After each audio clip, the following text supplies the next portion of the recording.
Okay, guys, so we are going to look at the book The Outliers by Malcolm Gladwell.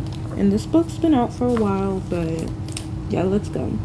So we are on page 157. And this page is about, well, it's kind of like a summary of this chapter. Let's go. In fact, we can be even more precise. Just as there is a perfect birth date for a 19th century business tycoon and a perfect birth date for a software tycoon, there is a perfect birth date for a New York Jewish lawyer as well.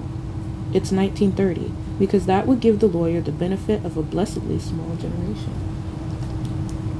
It would also make him 40 years of age in 1970, when the revolution in the legal world first began, which translates to a healthy 15-year Hamburg period in the takeover business, while the white shoe lawyers lingered, oblivious, over their 2 martini lunches.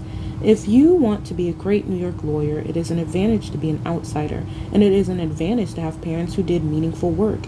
And better still, it is an advantage to have been born in the early 1930s. But if you have all 3 advantages, on top of a good dose of ingenuity and drive, then that's the unstoppable combination.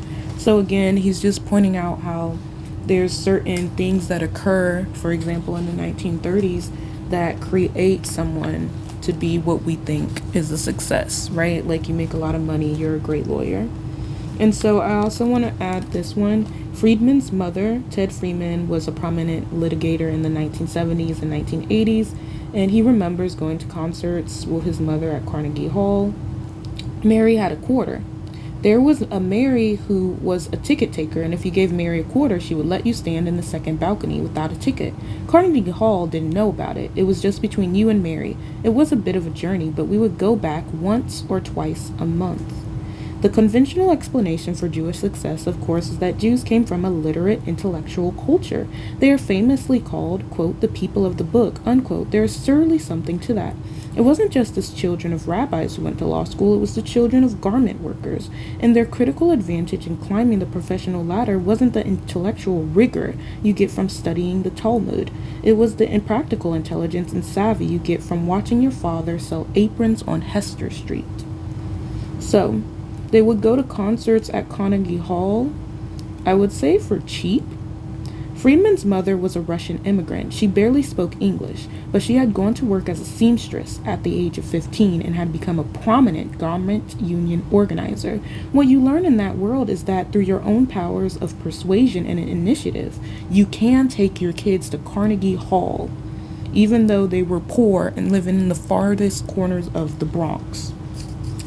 There is no better lesson for a budding lawyer than that. And so, again, practical intelligence. We're going to go to page 101. The particular skill that allows you to talk your way out of a murder rap, or convince your professor to move you from the morning to the afternoon section, is what the psychologist Robert Sternberg calls, quote, practical intelligence.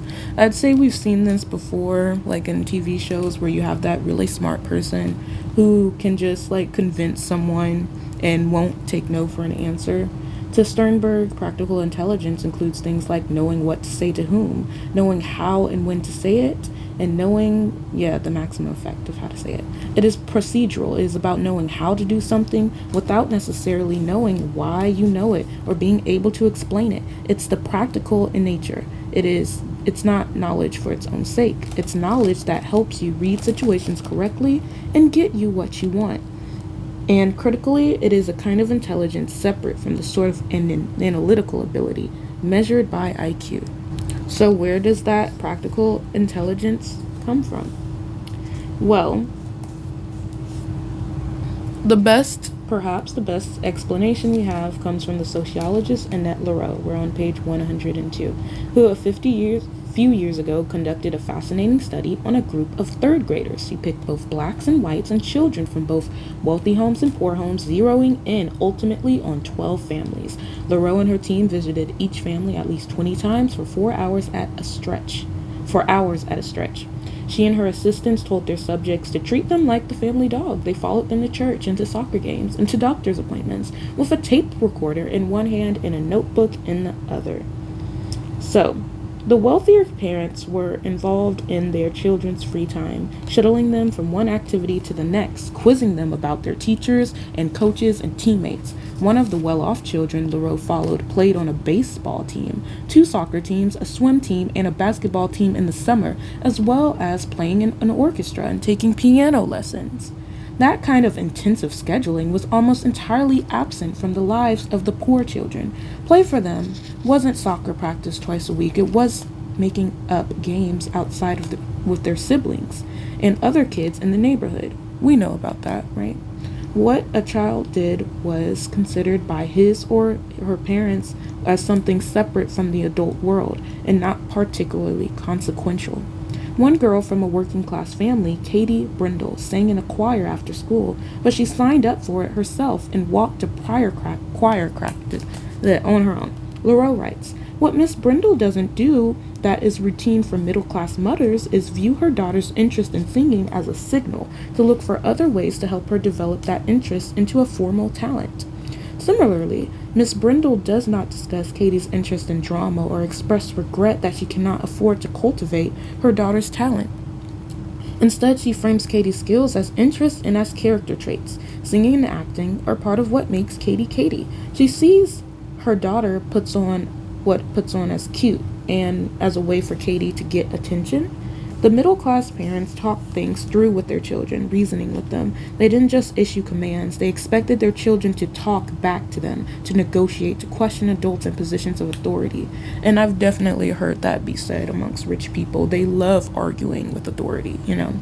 If their children were doing poorly at school, the wealthiest parents challenged their teachers. They intervened on behalf of their kids. One child Leroux follows just misses qualifying for a gifted program. Her mother arranges for her to be retested privately, petitions the school, and gets her daughter admitted. The poor parents, by contrast, are intimidated by authority. I know that. They react passively and stay in the background. Leroux writes of one low-income parent. We are on page 104. At a parent-teacher conference, for example, Miss McAllister, who is a high school graduate, seems subdued. The gregarious and outgoing nature she displays at home is hidden in this setting. She sits hunched over in a chair and she keeps her jacket zipped up. She is very quiet. When the teacher reports that Harold has not been turning in his homework, Miss McAllister clearly is flabbergasted, but all she says is, quote, "He did it at home," unquote. She does not follow up with the teacher or attempt to intervene on Harold's behalf. In her view, it is up to the teachers to manage her son's education. That is their job, not hers. Leroux calls the middle-class parenting style concerned cultivation.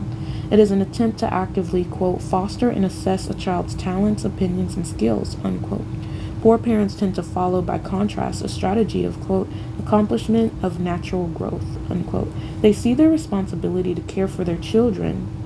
They see that as their responsibility, but to let them grow and develop is for the children to do on their own.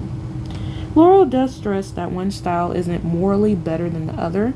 The poor children were, to her mind, better behaved, less whiny, and more creative in making use of their time and had a well-developed sense of independence. So yes, there are good things about this, but in practical terms, concerted cultivation has enormous advantages. The heavily scheduled middle school class child is to a constantly shifting set of experiences. She learns teamwork, how to cope in highly structured settings, which is something you need if you're trying to make money in a capitalist society, right? She is taught how to interact comfortably with adults and to speak up when she needs to. In Leroux's words, the middle class children learn a sense of, quote, entitlement. Which, yeah, that's true. And it does end up holding us back when we don't have that. And even in fourth grade, the middle-class children appeared to be acting on their own behalf to gain advantages. They made up special requests of doctors and teachers to adjust procedures and accommodations to their desires. And yeah, that is something that gets people successful. By contrast, the working class and poor children were categorized as an emerging sense of distance, distrust, and constraint. They didn't know how to get their way or how to, quote, customize, unquote, using Leroux's wonderful term, whatever environment they were in for their best purposes. And that's how I feel like when I go out. I notice that there are people who just know how to move around the room, and I'm just like scared. of everyone scared to speak. So